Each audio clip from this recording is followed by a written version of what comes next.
Welcome to The Walkthrough with 5-Star Preps, the ultimate weekly live show that dives deep into the heart of high school football right here in East Tennessee.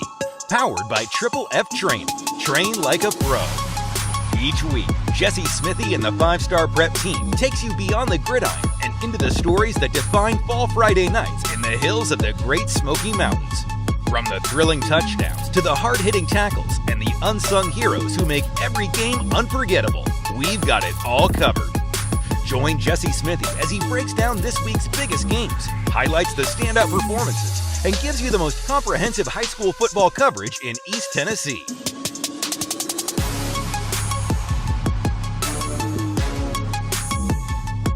Now, catch us live on The Walkthrough, presented by Triple F Training. Good evening and welcome into The Walkthrough, Week 6, presented by Triple F, Paige, Dauer, alongside 5-Star Preps, Jesse Smithey. It's always so great to be in here to talk high school football at Triple F. We even see across the room behind you another Bible study happening here, which is kind of a cornerstone to Triple F. Yeah, it's not just pouring into kids and athletes from an athleticism standpoint. It's raising them to be good young men and women. And every week they have Bible studies here. Lee Smith's in there tonight. He owns this place, and it's a rarity that the owner of a place would be here late hours of the night. Oftentimes they're in the office running things, but he's here tonight coaching these kids up spiritually. A lot of pizzas, and it's a full room of kids in there. They work hard, and then they go in there and they learn and they fellowship, and that's just one of the many special facets of this place.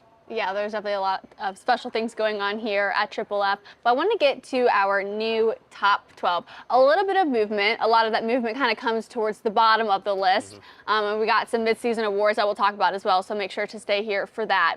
Top one, who's been number one all season long. You saw it coming before the season even started. Maryville still undefeated on this season, but it came down to the wire last week. Yeah, I didn't see that coming. I knew. We talked about the athleticism of Science Hill on last week's show, and Baylor Necessary, their running back, and he had a big game against Maryville.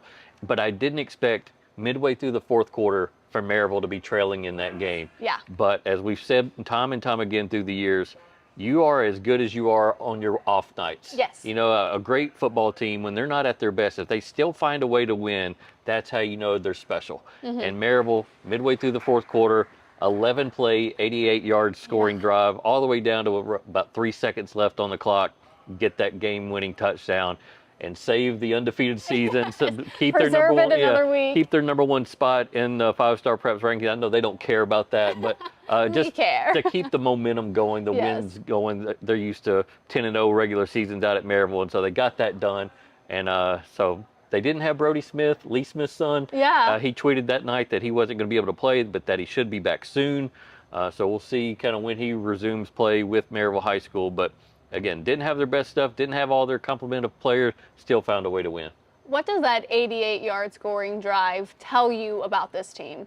Well, number one, that they got some really good players. Number two, they have a quarterback in Will Jones who, even as a sophomore, is mature enough to lead a drive like that and not panic. And sure, they got inside the 10 and they hammered the ball with Price Davis, their star running back, 5-yard, 3-yard, 1-yard touchdown run. But it's still a sophomore at the helm, and complete trust in him. We've talked about their offensive line, how big and physical they are, even without Brody Smith that night. And it was just a really memorable drive, and I say memorable because ultimately Maryville's going to get into a tight game at some other point in the season, and they can look back on that moment and go, "We've done this before. Let's do it again. Here are the plays that worked. Here are the plays that didn't work in that drive, and put it to use again." Yeah, a couple other teams have a lot of confidence heading into Week 6. Of course, is your number 2 Alcoa, but number 3 Sevier County, who now maybe have a couple of injuries, or just a couple of guys that are at least nicked up. Maybe how concerning is that when you look at, Tegan Rivera and those guys that maybe are a little sore at best now? Yeah, so Tyler Mann has been one of their leading tacklers over the last couple of years. Really big linebacker. He's been dinged up all season. They reached their off week this week, and that's absolutely key for Sevier County. You can reach your off week when some of your big-time players are getting dinged up. That's absolutely key. So Sevier County, get some rest, get Tyler Mann some treatment, getting kind of rejuvenated a little bit.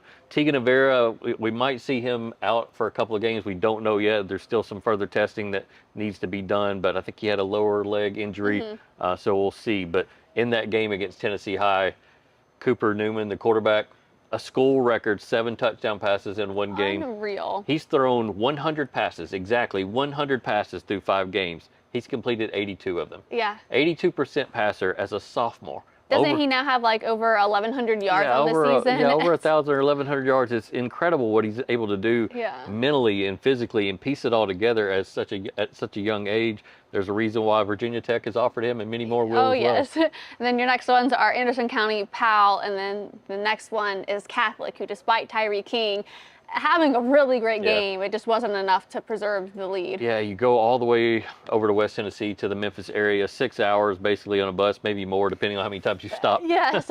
And you score a go-ahead touchdown with a few minutes left with Tyreek King, his third of the night.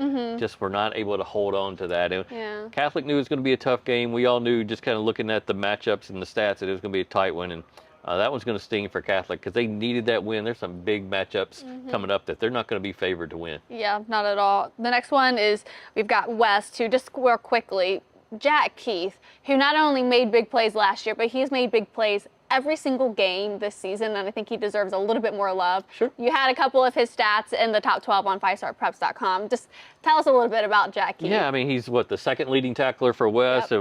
3 or 4 interceptions. 4. He's got a couple of touchdowns on defense, and he's just a guy that can flip the momentum of a game or alter the course of a game at any moment because of his football IQ and being coached up, knowing where to be. And again, he's not the prototype linebacker. He looks more like a corner or maybe a scat back or a running back, but gets the job done, and I know the coaches love him out there. Yes, definitely. Our next ones is Greenville, Grace Christian, Bearden, Gibbs. But a surprise, and we kind of touched on it last week, who's kind of on the outside looking in. They're now on the inside, and that's Halls. Yeah, Halls off to a 4-1 start, one of their best starts in quite some time, and got that big win on Rivalry Thursday against Carter.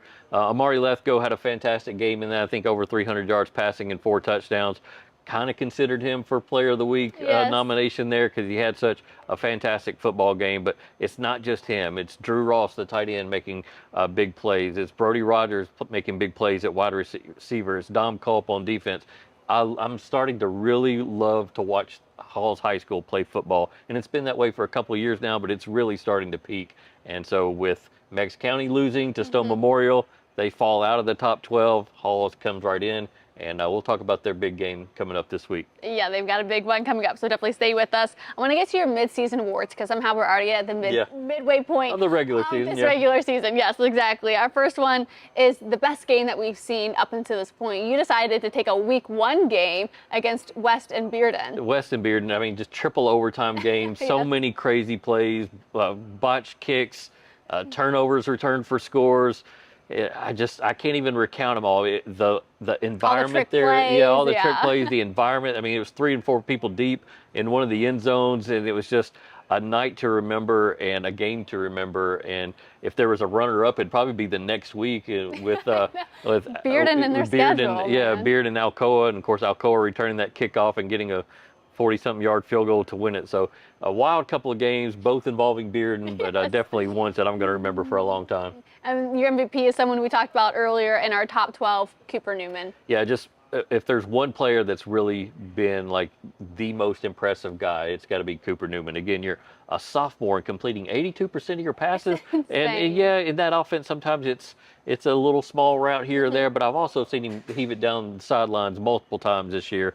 And just a fantastic kid. Got to talk to him earlier today, and so excited to see what his career holds, and especially the latter half of this season. Yeah, absolutely. A lot more to come from Cooper Newman. Your next one, you have a surprise player and a surprise team. We'll start with player. Yeah, so my surprise player is Ryan Schaefer. He was our week 1 5-star preps player of the week, presented by Smith Built Homes. And he's from Tellico Plains. Yes. And so we don't always get to go down to Tellico Plains to see them. Maybe they have to be up around the Knoxville area, but he's a young man, running back, linebacker, who has had ACL injuries in consecutive years. Wow. And so we didn't really know who he was. And then now every week when I type stats, his name is at the top. And he's also involved in defense and many other things that they do out at Tellico Plays. So he was the guy that was nowhere on our radar, and now he's firmly on it every single week. Yeah, then our next one is your surprise team, of which you chose Pigeon Forge, so now 4-1 on the season. What is their surprise factor? Yeah, I wasn't expecting them to be 4-1. Sure. Just talking with some people in the preseason, they're like, yeah, they got some good running backs here and there, but it's not going to be their year at Pigeon Forge. And here they are at 4-1. 4-1. Now, there are some massive games coming up for Pigeon Forge that I have to play in, so maybe they might get another loss or two, but at the midpoint of the regular season, Pigeon Forge, I think, has surpassed so many people's expectations. Yes, your next midseason award is your sleeper team. We mentioned them a moment ago, and it's Halls. Yeah, so Halls sitting there in 5A. You got Powell, people love them. You got West, people love them. You got Sevier County, people love them. Oak Ridge is starting to play well. Yeah. But this Halls team, I'm telling you, special quarterback at Amari Lethgo, running back, they're set there, offensive line, they almost had to replace the entire line from a year ago, but they seem good there. On defense, really impressed with what they did against Carter. 5 turnovers in the first half was incredible. Solid in the kicking game. So love the energy that Brent Hughes, the head coach, brings to, man. He celebrates with his players when they do something good. He loves on them when they do something poor in the game. Yeah. And I don't know, I just love the synergy, is that the right word for that they have about that program? So I just, again, so keep an eye on Halls in the 5A playoffs this year. Yeah, and again, they've got a big one coming up in week 7. Your best coaching job goes to Brad Turner from Gibbs. Right. He's got one of the best records as a head coach with Gibbs. And really, and I did some research on this, Brad Turner has taken that program and moved it up a level. It was Brad Conley for a while. He finished up with a winning record at Gibbs, but Brad Turner has taken it to a different level, whereas I think they've won 10 of their last 12 or something like that. They're 5-0 this year. And all time right now, he's 43-29 as a head coach. That's the highest winning percentage of any coach in Gibbs history. So I wanted to give a shout out to Brad Turner and his coaching staff. He doesn't do it alone, obviously, and just what they've turned Gibbs football into. But they're definitely he's definitely done the best coaching job. 5-0 could be a surprise team as well. I know I mentioned Pigeon Forge there, but Gibbs definitely off to a great start. Yeah, they definitely are. Well, we're going to head to our first break. Stay with us when we come back. We have a lot more to talk about, especially looking into next week. And as we head to break, enjoy these Oak Ridge highlights.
When you shop at Elliott's, your journey is our purpose.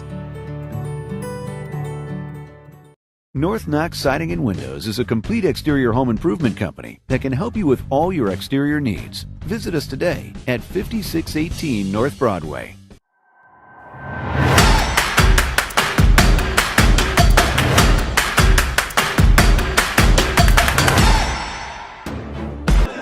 Josh, how important was this game to come out, play a clean game tonight, take care of business?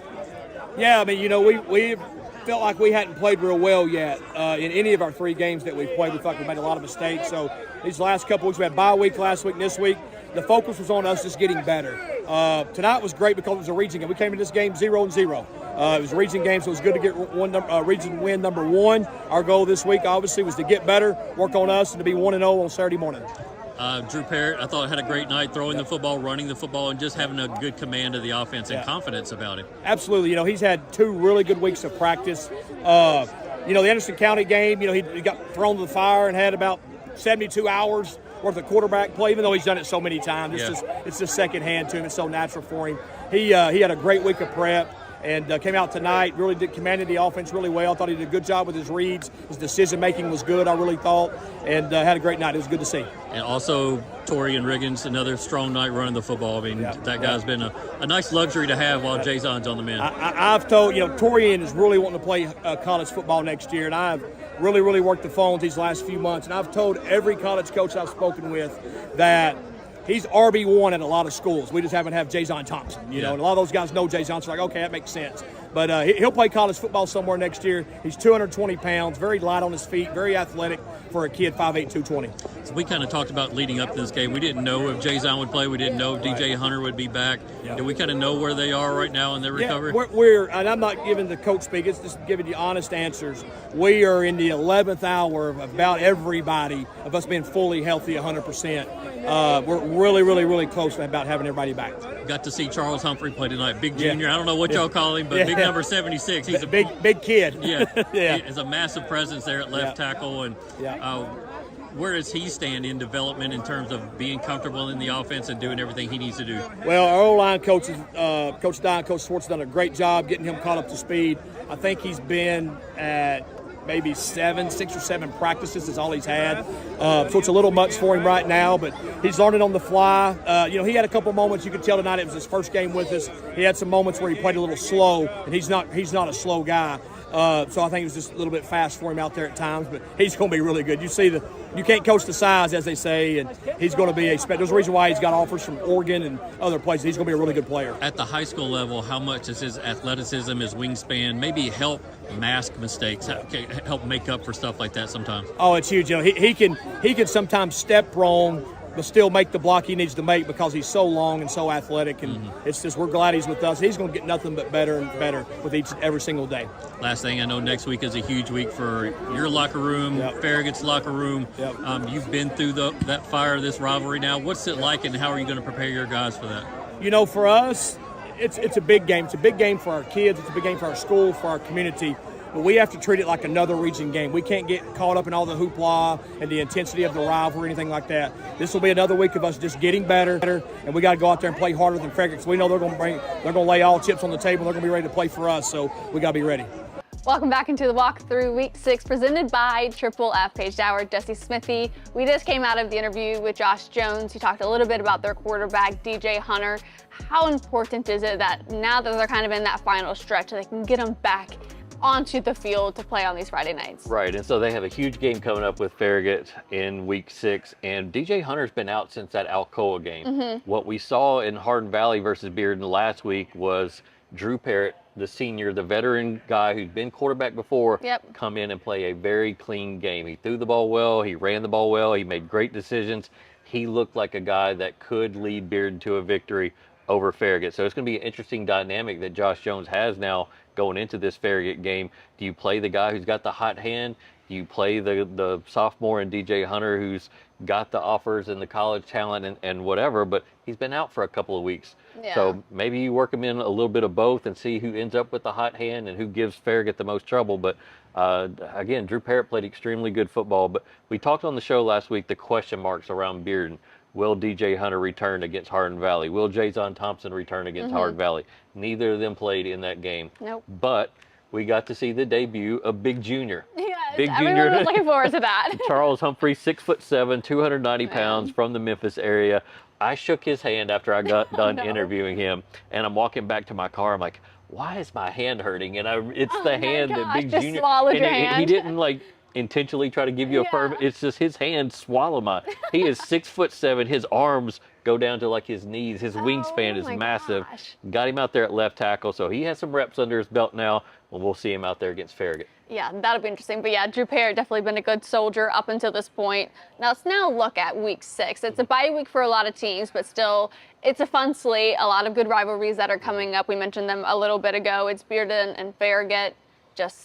It's a rivalry that's kind of been one-sided for a while, but Farragut and Bearden both kind of having their struggles. Hopefully a resurgence for both of them this week. Yeah, absolutely. Bearden won it last year by a touchdown. Yep. The year before, Farragut won by a touchdown. And the year before that, the game was decided by 3 points. So I think maybe 5 out of the last 6 times these two teams have played, the game has been decided by 7 points or fewer. Yeah. So regardless of records, they always give us one. Now, Farragut has made some strides in the run game.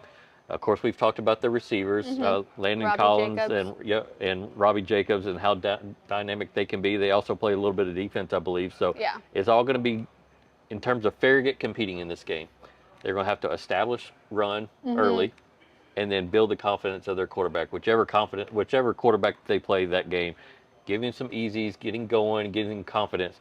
If they don't, then it could be a long night of just watching Bearden go up and down for touchdowns. Yeah, because the tough thing for Farragut is which quarterback are they going to prepare for? Because DJ Hunter and Drew Parrott are quite different quarterbacks in how they operate that offense. Absolutely, and so I'm sure they'll game plan for both. Yes. I'm sure they had some people at that Bearden game last week against Hardin Valley and saw how Drew Parrott played. But Bearden has a capable running back in Torian Riggins if Jason Thompson's not able to play. And, of course, they have a capable quarterback in Drew Parrott if DJ Hunter's not playing. One of the best rivalry matches we'll see this weekend is CAK and Webb. CAK won 24-6 a year ago.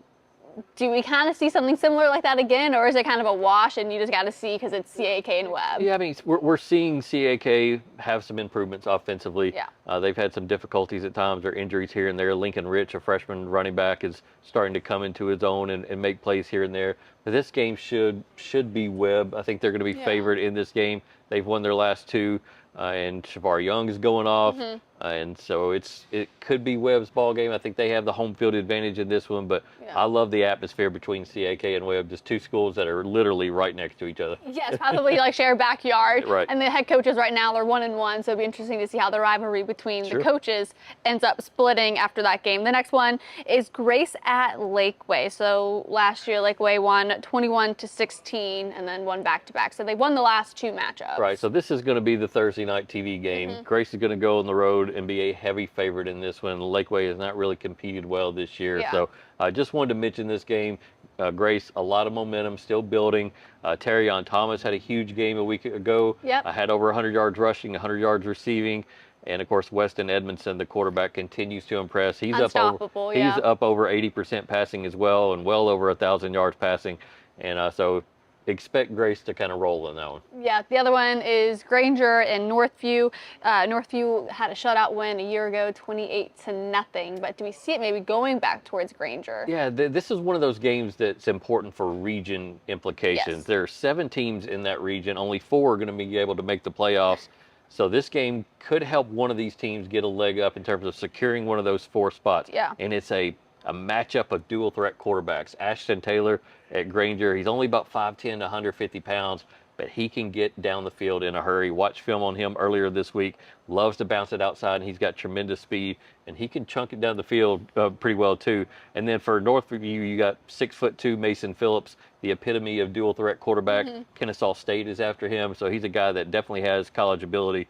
And just kind of a fun mirroring styles of matchup. Just keep an eye on that game. Yeah, absolutely. Our other rivalry matchup to look up for is Clinton and Oak Ridge. So Clinton, surprisingly to some, won a year ago. It's been a rivalry that's favored Oak Ridge in the past. Both of them seem to be finding their footing at this midway point of the season. could end up being a nice clash on Friday. Yeah, definitely. Clinton took one on the chin last week against Powell, though, and only put up 8 points. So I know they had to bring in another quarterback, so I think maybe their starter might have gotten nicked up or dinged up. So we'll see if he's able to return in that one. So could be a tough night for Clinton. They always have a chance downfield throwing the football with Bryson Maddox, who leads our area in receiving, 6'5" wide receiver, just a junior, but definitely could be card stacked against him on Friday night. Yeah, because before their win a year ago, they actually ended up snapping a 14-game losing streak to Oak Ridge. Yeah. So it's definitely one that's not favored them, but you have, let's say, momentum from last year. Does it last that long? Yeah. Maybe. Yeah.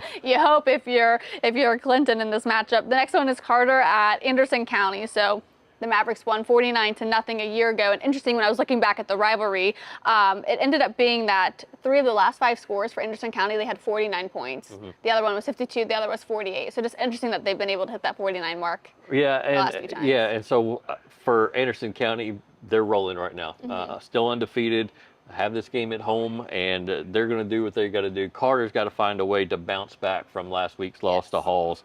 Now, they did some things in the second half that were promising. Saved a little face on TV and cut the deficit down, and definitely still put up a lot of points. But this is a nice game for Carter to go up there and again try to make a name for themselves as a growing program. Yeah. First meeting between those two head coaches as well. Our last one, we've been teasing it all show. It's Halls and Powell. The difference maker in this game, what do you think is going to come down to? Maybe special teams, because when you look at these two teams against each other, compared to, they both have dual threat quarterbacks, they both have energetic head coaches, they both get after it defensively, they have playmakers at the running back positions, skill positions, everywhere. It just seems like, which one has the edge? Yeah. But maybe Powell has the edge in the kicking game with Stooksbury. So who knows? Maybe it comes down to him. I don't know, but I'm so excited for this game. Battle of Emory Road. Both teams come in with a lot of momentum, and again, a lot of aspirations in 5A this year for both of those football programs. So whatever team loses, it's not going to be the end of the season. And obviously, it's going to be depressing for a little bit, but both of these teams are going to have chances in the postseason come November. But fun atmosphere up at Emory Road on Friday night. Yeah, that's going to be a good one for sure. We're going to take a quick break. Stay with us. When we come back, we'll look at our Waffle House win-loss projections.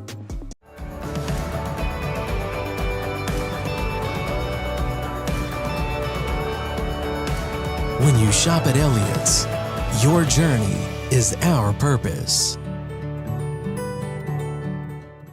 North Knox Siding and Windows is a complete exterior home improvement company that can help you with all your exterior needs. Visit us today at 5618 North Broadway.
Welcome back into the walkthrough. We're going to get to our Waffle House win-loss projections. Jesse, you're doing pretty well, so hopefully the teams that you pick to win end up winning, and they probably find favor with you when you pick them. We'll see. Our first one, of course, is Granger Northview. Obviously, it's been Northview really for most of this rivalry, but it's a new season. So are you going to stick with Northview? Are you going to give Granger a chance? What are you thinking?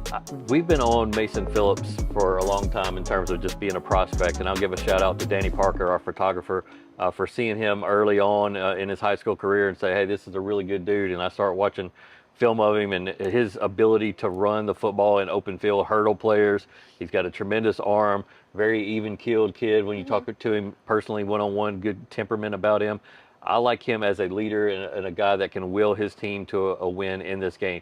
But again, Granger has a star quarterback of his own in Ashton Taylor, who's been putting up a lot of numbers this year up at Granger, and people are excited about his ability.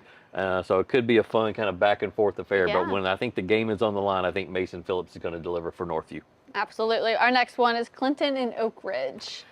Oak Ridge, I think, has found its form again. They get 2 wins in a row now. They're getting after it defensively. Of course, Will Presley, who we had on the show last week, maybe we gave him even more good mojo. He had three catches, 150 yards, and a couple touchdowns last week. And so it just feels like Oak Ridge has found something, and they're going to keep snowballing it into more, and I think they get the win in this one. Yeah, they definitely have a lot of rhythm and momentum on their side as of recently. Our next matchup is CAK and Webb. We kind of maybe revealed who we thought might win that matchup in the last segment, but I guess key reasons why it might be Webb in this game. I think Webb wants to make an impact game, like an impact win. They've played so many games away from Knoxville this year. I feel like I hadn't even seen them. I haven't seen Shavar Young, and we're at the midpoint of the regular season. So they're back in Knoxville. They're at a rivalry game. People in Knoxville are going to be attending. I think they want to make a big splash with this win. I think they win big. Yeah. Our next one is Bearden and Farragut. Kind of a couple of question marks on both ends, but do you think being at home for Farragut is the edge they need in this game? Yeah, it's going to be an emotional game. They're going to dedicate the stadium or name the stadium after Eddie Courtney, their longtime coach, led them to a state championship a few years back, and so I'm sure they'll hope that kind of emotional boost will get them in this game against Bearden. Again, we've talked about the margins of victory in this game over the last 3 years, 7, 7, and 3, and I think 5 out of the last 6 it's been tight. Farragut has to find a way to score early and kind of shell-shock Bearden a little bit and maybe make Bearden press into bad decisions. If they don't, Bearden wins this one big. I like Bearden to win this football game. Yes. Our last one, it's the big one, maybe the marquee matchup of the weekend, Halls and Powell. Emory Road, where does it end? Yeah, as I made my picks this week, and again, I just kind of put out the tail of the tape, and I use that a lot because I think that way. You just look at the quarterbacks, the running backs, receivers, defensive linemen, everybody. It just seems like Halls has somebody at every spot that can kind of match what Powell does.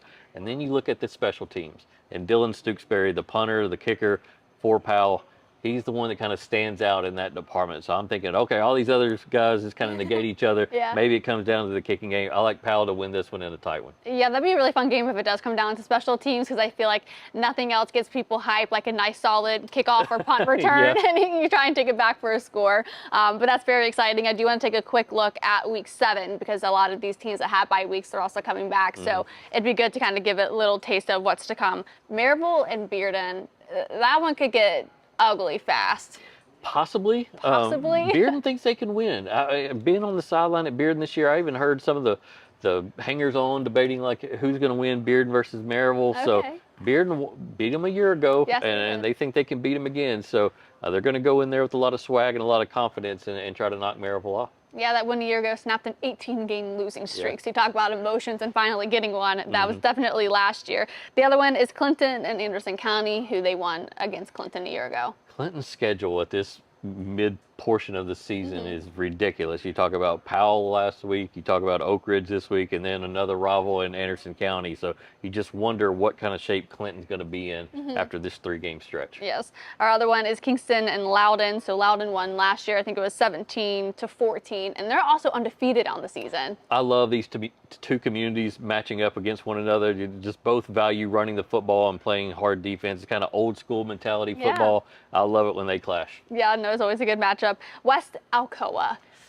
Boy, this sounds a good one. The memories that this young rivalry has given us here over the last couple of years is fantastic. So anytime that's on on the schedule. docket, It takes the marquee. It is the lead game next week. Yeah, no, that one's going to be an awesome game. And then we have lastly for our Week 7 preview, it's McCallie and Baylor. So maybe tell us a little bit about this game. What caught your attention with them? I put that on there just because in terms of rivalries in this state, McCallie and Baylor is just enormous. I mean, they make diss tracks against one another, YouTubes. I mean, it gets insane. So get on social media in Week 7 and just watch out what those two student sections put out. The atmosphere around that game was insane. Of course, they played against one another, I believe, in a state championship game last year, and UTC Stadium was just filled to the brim.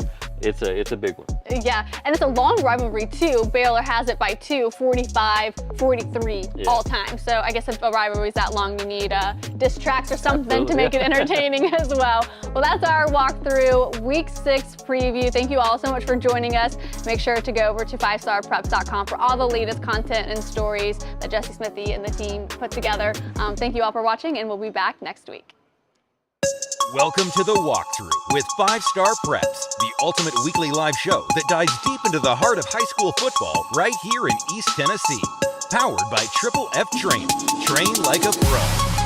Each week, Jesse Smithey and the 5 Star Prep team takes you beyond the gridiron and into the stories that define Fall Friday nights in the hills of the Great Smoky Mountains. From the thrilling touchdowns to the hard-hitting tackles and the unsung heroes who make every game unforgettable, we've got it all covered. Join Jesse Smithey as he breaks down this week's biggest games, highlights the standout performances, and gives you the most comprehensive high school football coverage in East Tennessee.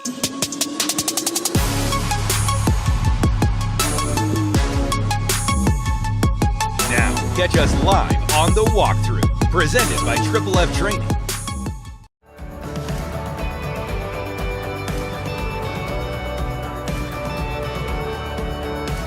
When you shop at Elliott's, your journey is our purpose. North Knox Siding and Windows is a complete exterior home improvement company that can help you with all your exterior needs. Visit us today at 5618 North Broadway.